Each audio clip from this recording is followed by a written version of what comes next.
Yo, what is up, Sex Beast, Crazy Rabbit here, and today we're going to be talking about Electric Cherry and Widow's Wine, and so we're just talking about which one will be the better pick, so let's go ahead and get the shit started. So both of these perks are very similar. They sort of do the same thing, it's just how they're activated might be a little bit different.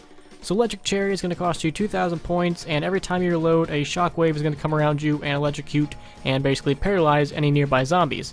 Now what depends on how big the shock is basically how much ammo you have left in your gun.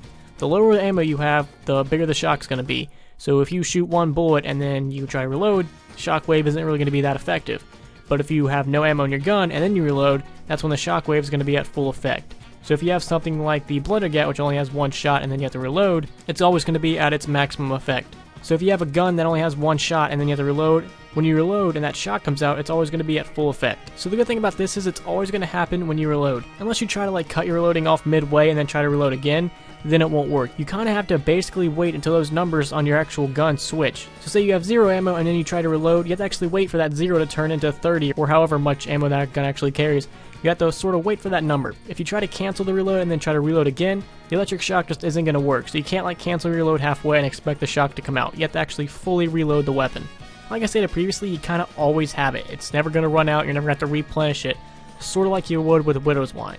So Widow's Wine is going to cost you 4,000 points, and every time a zombie swipes you, an explosion is going to come out and it's going to trap all the zombies in a web.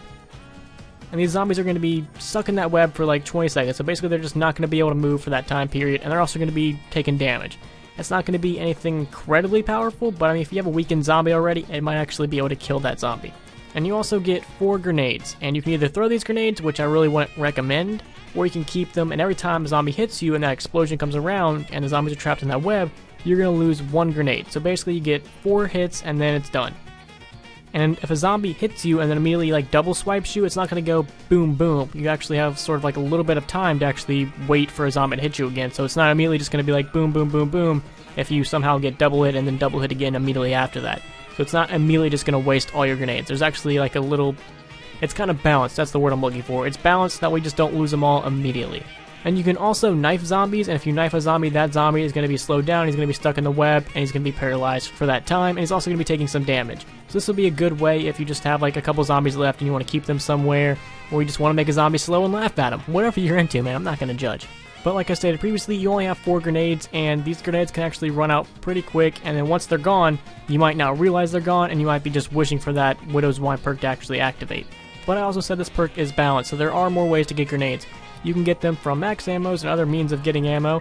You can also get them from these spider drops. So every now and then when you kill a zombie, he's going to drop this spider power-up dropper. I think it just... I don't know, I don't think they have an official name. I'm just going to call it a Black Widow drop because that's what it looks like. These zombies are going to drop a Black Widow drop, and every time you get one of those, you get another grenade. So as long as you keep killing zombies, you can sort of have an infinite amount of grenades, but you have to actually pick up the drop, and you have to actually kill zombies to get the drop. Alright, so now that we talked about both of them, which one would I recommend? Which one should you get? Which one's the quote-unquote better one? Really, it all just comes down to personal preference, but me, I used to love Electric Cherry, but ever since Widow's Wine came out, I'm absolutely just in love with Widow's Wine. It's definitely one of my favorite perks, so I would definitely have to say go with Widow's Wine. Even though it happens less frequently, it's going to save your life so many more times than Electric Cherry would. These perks are both sort of revolved around keeping you alive when you're about to get overrun. So they're both going to try to paralyze the zombies or keep them from moving when they're basically all up on you. And Widow's Wine only activates when you're actually in a bad situation. So when a zombie hits you, it's going to say, hey zombies, fuck you, and give them both the middle fingers, and then paralyze all the zombies around you and keep them paralyzed for some time. Electric Cherry really doesn't do that. Electric Cherry, whenever you reload, just shocks them for a little bit of time, and then they can immediately start running again. So what I think Electric Cherry would be good for is if you just have 1 or 2 zombies on you, and you just want to get those 1 or 2 zombies off of you.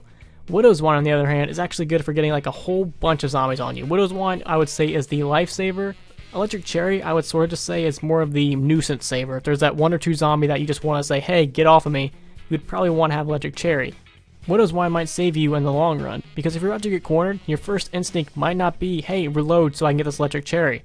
But with Widow's Wine, you really don't even have to worry about it. As long as you have 4 grenades, you're going to be good, and you can always get more grenades from those drops. So as long as you remember just to pick up more grenades, or as long as you just sort of keep a mental tally of how many you have, you're going to be fine. As long as you just don't really rely on Widow's Wine that much, as long as you actually try to survive and keep playing zombies, you're also going to be fine because Widow's Wine is just going to save you if you're about to get hit too many times. So to sum it all up, I would get Widow's Wine, but if I could have the world my way, I would love to have both.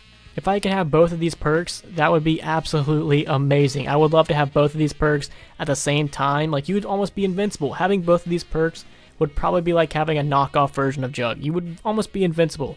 These things together would just be an OP combination.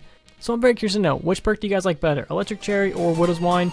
So if you guys could, please leave a like and subscribe if you have not already. Peace.